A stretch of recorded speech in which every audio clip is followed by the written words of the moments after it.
জয় গুরু। ওহে বন্ধুরা, আজকে আপনাদের জালালউদ্দিন রুমির আধ্যাত্মিক সুফি গল্প চোর ও সাধক গল্পটি শোনাব। অনেক বছর আগে এক গরিব কিন্তু পরম ভক্ত এক সাধক বাস করতেন একটি নির্জন কুটিরে।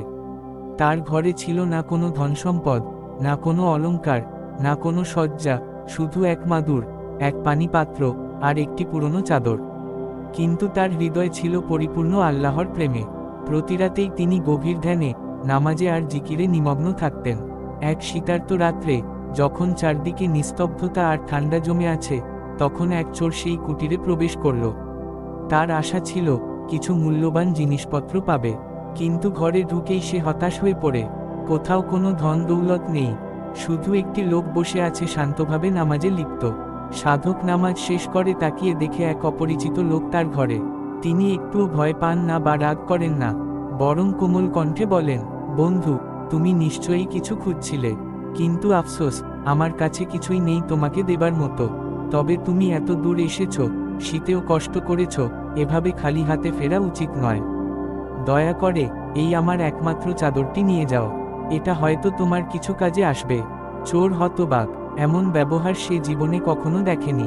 সে তো চুরি করতে এসেছিল, অথচ এখানে সে নিজেই যেন কিছু পেতে চলেছে। তার চোখে জল চলে এলো, কিন্তু সে কিছু না বলে চাদরটি নিয়ে দ্রুত চলে গেল। পরদিন সকালে গ্রামের কয়েকজন লোক সেই সাধকের কাছে এসে জানতে চাইল, হুজুর, শুনেছি গতরাতে এক চোর আপনার ঘরে ঢুকেছিল। আপনি কিছু হারাননি তো? আপনি ডাকেননি, চিৎকার করেননি কেন?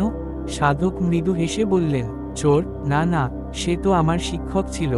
সে আমাকে স্মরণ করিয়ে দিল যে আমার মধ্যে এখনো কিছুটা আসক্তি ছিল ওই এক চাদরের প্রতি। সে এসে তা সরিয়ে দিল, যেন আমার অন্তর আরও খাঁটি হয়ে ওঠে। সে আমাকে লোভহীনতার পথ দেখিয়ে দিয়ে গেছে।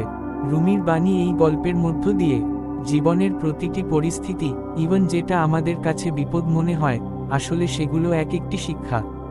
আসল সাধনা তখনই হয় যখন কেউ কেবল শান্তির সময়ে নয়, দুর্দশার সময়ও আল্লাহর পথে থাকে।